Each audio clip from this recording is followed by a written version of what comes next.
কুমিল্লার চানাচুর বিক্রেতা কাশেম কাকা 50 ঊর্ধ্ব কাশেম কাকার চানাচুরের নাম সোনার বাঁশরী চানাচুর। দীর্ঘদিন ধরে কুমিল্লা শহরের প্রাণকেন্দ্র কান্দিরপাড়ে নিয়মিতভাবে চানাচুর বিক্রি করে আসছেন। তার চানাচুর বানানোর দক্ষতা এবং তার অমায়িক ব্যবহার কুমিল্লা জুড়ে তাকে অত্যন্ত জনপ্রিয় করে তুলেছে। সেই সাথে জনপ্রিয় হয়ে উঠেছে সোনার বাঁশরী চানাচুর। অসাধারণ দক্ষতায় তৈরি করা তার চানাচুর স্বাদ ও গুণমান এরই মধ্যে কুমিল্লার সর্বশ্রেণীর মানুষের মন জয় করে নিয়েছে। সোনার বাঁশরী চানাচুর স্বাদে অতুলনীয়। এটি মশলা, বাদাম, ডাল ভাজা ও বিশেষভাবে ভাজা ছোলার মিশ্রণে তৈরি, যা খেতে ঝাল ঝাল বা মচমচে। অনেকেই বলেন তার হাতে মেশানো মশলা আর বিশেষ পদ্ধতিতে ভাজা চানাচুরের স্বাদ অন্য কোথায় পাওয়া যায় না। স্থানীয় মানুষজন তো বটেই, দূর দূরান্ত থেকে অনেকেই এই চানাচুর কিনতে আসেন।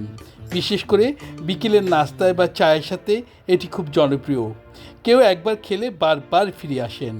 কাশেম কাকার ছোটোবেলা থেকেই চানাচুরের প্রতি ভালোবাসা, তাই তিনি শুরুর দিকে অল্প পুঁজিতে এই ব্যবসা শুরু করেন। ধীরে ধীরে তার চানাচুর জনপ্রিয় ওঠে।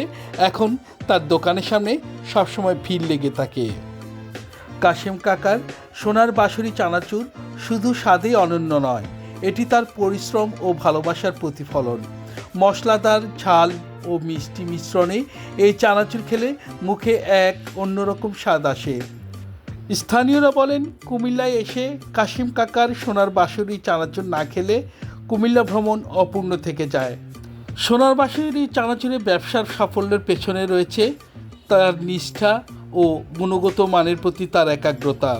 কাশেম কাকা নিজের হাতে চানাচুর মেশান যাতে সব উপাদান সমানভাবে মিশে যায়। তার দোকানে এলে শুধু খাবার নয়, তার আন্তরিক হাসি মাখা মুখও মন ভালো করে দেয়। যারা কুমিল্লায় আসবেন বেড়াতে, তারা অবশ্যই কাশেম কাকার এই সোনার বাঁশরী চানাচুরের স্বাদ নিয়ে যাবেন। আশা করি আপনাদের কাছে এর অনন্য স্বাদ আমার মতোই ভালো লাগবে। প্রিয় দর্শক, আজ এ পর্যন্ত। আপনাদের সাথে আমার আবারও কথা হবে অন্য কোনো জায়গায় বা অন্য কোনো বিষয় নিয়ে। ততক্ষণ পর্যন্ত ভালো থাকুন, সুন্দর থাকুন, সুস্থ থাকুন। আসসালামু আলাইকুম।